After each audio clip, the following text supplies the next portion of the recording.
అందరికీ నమస్కారం. సరే, ఇప్పుడు రాష్ట్రం అంతా 2 రోజులుగా జగన్మోహన్ రెడ్డి గారు ఆయన కట్టుకున్న ప్యాలెస్ గురించి, దాని మీద వైఎస్ఆర్ కాంగ్రెస్ పార్టీ వివరణ, విశాఖపట్నం ప్యాలెస్ మీద ఆయన వివరణ, ఏదో ఒక ఐకానిక్గా కట్టాలి అనుకున్నాం.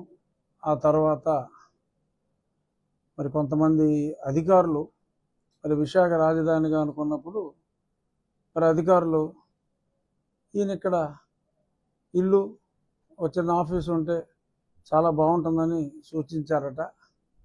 ఆ సూచన మేరకు స్వల్ప మార్పులు చేసి ఆయన నివాసానికి అనుగుణంగా స్వల్ప మార్పులు చేసి ఏదో సింపుల్గా కేవలం ఒక 500 కోట్లు ఖర్చు పెడితే, అంటే అతని ఉద్దేశంలో అతను తినేసింది 1000 కోట్లు 1,00,000 కోట్లు ఉంది కాబట్టి అవన్నీ మర్చిపోయి 500 కోట్ల కోసం ఎదగోవడం ఏంట్రా అన్నట్టుగా మరి ఆయన ఫీల్ అయ్యారా అన్నది నాకు అర్థం కాల. అంటే ప్రజలకి ఇంకా ఇంగిత జ్ఞానం లేదు అని జగన్మోహన్ రెడ్డి గారు ఎందుకని భావిస్తున్నారు అనేది నాకైతే అర్థం కావట్లేదు. ఈయన 5 నెలల క్రితం 7 నెలల క్రితం వాళ్ళ అధికారులు ఐడెంటిఫై చేశారని చెప్పడం జరిగింది. 3 సంవత్సరాల క్రితం ఆ కొండ మీద ఆ రిషికొండ కోట కట్టడం ప్రారంభించారు.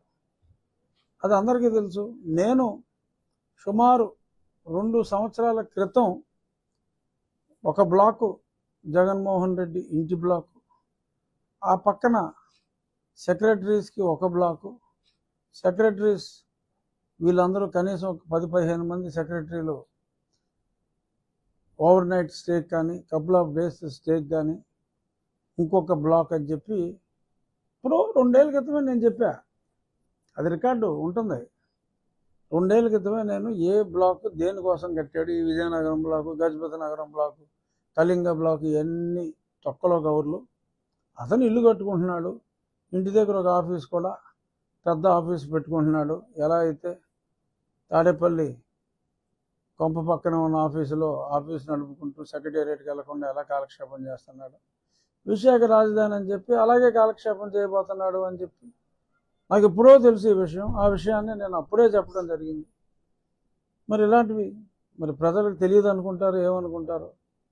కేవలం ఎవడో అధికారి ప్రవీణ్ ప్రకాశం, ఇంకెవడో మాలోకం ప్రకాశం వాళ్ళు సూచించారట సీఎం గారికి ఇదైతే భలే సూట్ అవుద్దని.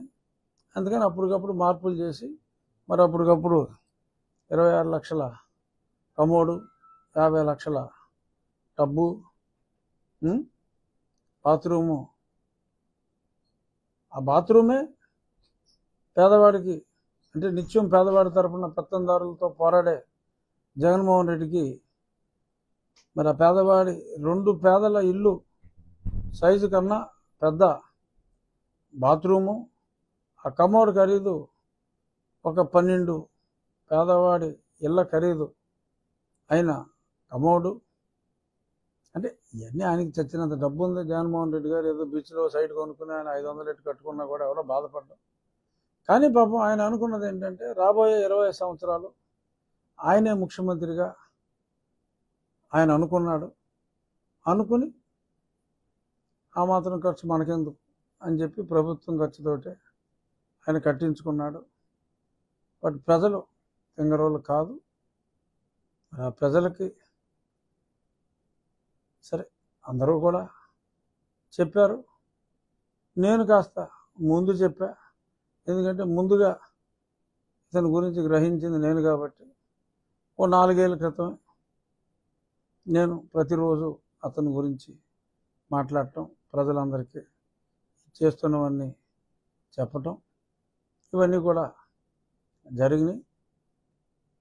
ఇప్పుడు ఇంకా మారకుండా, ఇది ఎందుకు చెప్తున్నాను అంటే ఇప్పటికైనా జగన్మోహన్ రెడ్డి గారు మారకుండా ఇంకా ప్రజల్ని మభ్యపెట్టే ప్రయత్నంలో కేవలం ఎవరో అధికారి చెప్తే నేను ఇక్కడికి వచ్చాను తప్ప, ఇక్కడికి మారదాం అనుకున్నాను తప్ప అది ఒక గొప్ప కట్టడం కోసమే మనం కట్టాం తప్ప నా వ్యక్తిగత అవసరాల కోసం కాదు. ఎవడో వ్యక్తి చెప్తే అతను ఏదో మంచి సలహా చెప్పాడులే, పోనీ ఉందాంలే, వీళ్ళందరూ సలహా ఇస్తున్నారు కదా, ఇంకెక్కడ ఇల్లు లేదన్నట్టుగా అనుకున్నాడు తప్ప మరి ఆ విధంగా అతను మాట్లాడటం అతని భావదారిద్ర్యానికి మనం బాధపడాలి తప్ప మరి ఇంకేమీ చేయలేం. మళ్ళీ ఇలాగే ఇంకొకటి ఈవీఎంలు. సరే, ఎలాన్ మస్క్ ఒక మాట అన్నాడు. సరే, నో డౌట్, ఎప్పటి నుంచో గతంలో చంద్రబాబు నాయుడు గారు కూడా ఈవీఎంలు తీసేయాలని చెప్పారు. విన్నారా మీరు అప్పుడు చెప్పినప్పుడు? సో అది ఎప్పటి నుంచో ఉంది.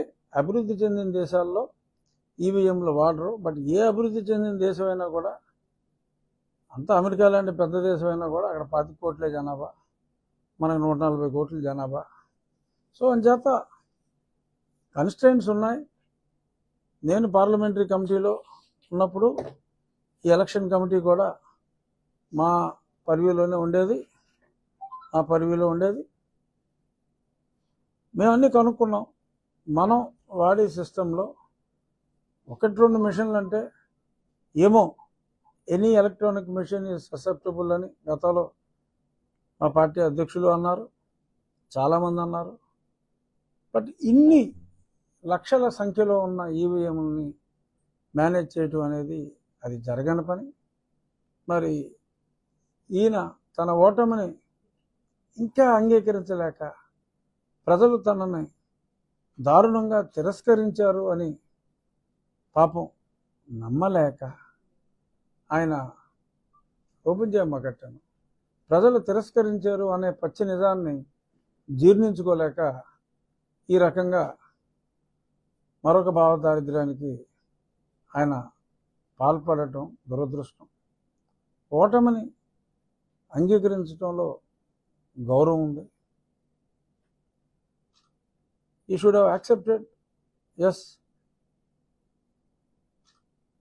తెలుసో తెలియకో తప్పులు చేశా, మన్నించండి అని ఒక మాట అనుంటే మేబీ కొంత స్టేచర్ పెరుగుండేదేమో. అసలే పడిపోయిన స్టేచర్ని మరింత పాతాల పంచుల్లోకి తొక్కుకుంటున్న జగన్మోహన్ రెడ్డి అవస్థను చూసి జాలిపడాలా, మరి ఇంకేంటో నాకైతే అర్థం కావట్లేదు. ఇది కేవలం ఆల్రెడీ పడిపోయిన వ్యక్తిని నేను మరింత పడదోసే దిశగా కావాలని నేను మాట్లాడతలేదు. అది సభ్యత కాదు, సంస్కారం కాదు. ఇకనైనా మారాలి, ప్రజలు తెలివైన వాళ్ళని చెప్పి జగన్మోహన్ రెడ్డి గారు అంగీకరించాలి. ఇంకా ప్రజల్ని పనికిరాని వాళ్ళుగా, మూర్ఖులుగా భావించవద్దు అని చెప్పి వైఎస్ఆర్ కాంగ్రెస్ పార్టీ, సరే 11 సీట్లున్నా, ప్రతిపక్ష హోదా లేకపోయినా అదొకటే ప్రతిపక్షం. సో కాబట్టి ప్రతిపక్ష హోదా లేని ప్రతిపక్షానికి నా సూచన ఏంటంటే, be dignified in your statements. ఏం మాట్లాడినా కన్స్ట్రక్టివ్గా ఉండేలాగా మాట్లాడండి తప్ప ప్రజల్ని డిగ్రేడ్ చేసేలాగా మాట్లాడవద్దు. Let there be constructive criticism అని మరొకసారి తెలియజేస్తూ, ఇక అది వదిలేసి నియోజకవర్గానికి వద్దాం. నేనేం చేస్తున్నాను ఆ నియోజకవర్గానికి అనేది ఇంపార్టెంట్. ఎందుకంటే ప్రస్తుతానికి, సరే అది ప్రస్తుతానికి అవుతుందా, పర్మనెంట్ అవుతుందా అనేది ప్రస్తుతాన్ని పక్కన పెడదాం. ప్రస్తుతానికి నేను టోటల్ ఫోకస్ అంతా కూడా మరే బాధ్యత అప్పచెప్పలేదు కాబట్టి పూర్తిగా నా నియోజకవర్గానికి నేను పరిమితమై, ఎలాగ నిధులు లేమైతే చాలా దారుణంగా ఉంది. ప్రభుత్వం మారినప్పటికీ కూడా ఓవర్ నైట్, మరి ఎందుకంటే చాలా హామీల బడ్డెన్ ఉంది. మరి పెన్షన్లు, మరి 50 ఏళ్ళకే పెన్షన్లు, ఎన్నో సూపర్ సిక్స్లు ఇవన్నీ ఉన్నాయి. అవన్నీ ఉన్నాయి కాబట్టి ప్రభుత్వం మీద ఎక్కువ బర్డెన్ పెట్టకుండా మరి నా నియోజకవర్గాన్ని ఎలాగ అభివృద్ధి పదంలో ముందుకు తీసుకెళ్ళాలి అనే దాని మీద నాకు కొన్ని ఆలోచనలు వచ్చినాయి.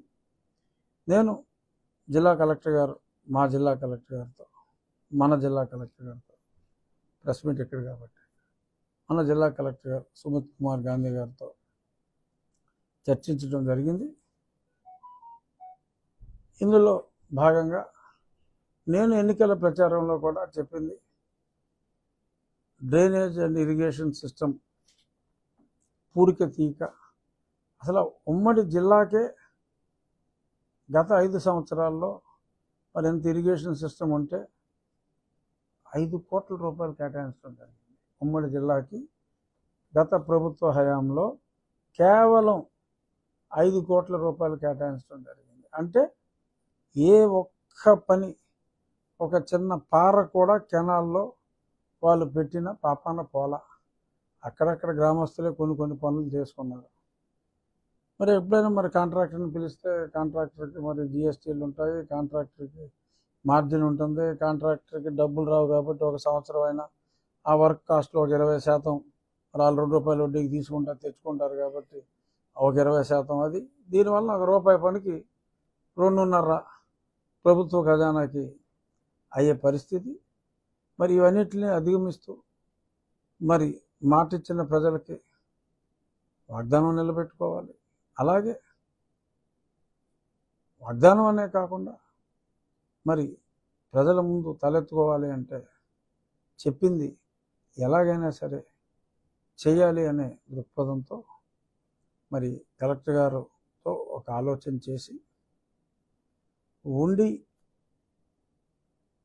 ఇరిగేషన్, స్టార్ట్ విత్ ఇరిగేషన్, ఇంకా రోడ్స్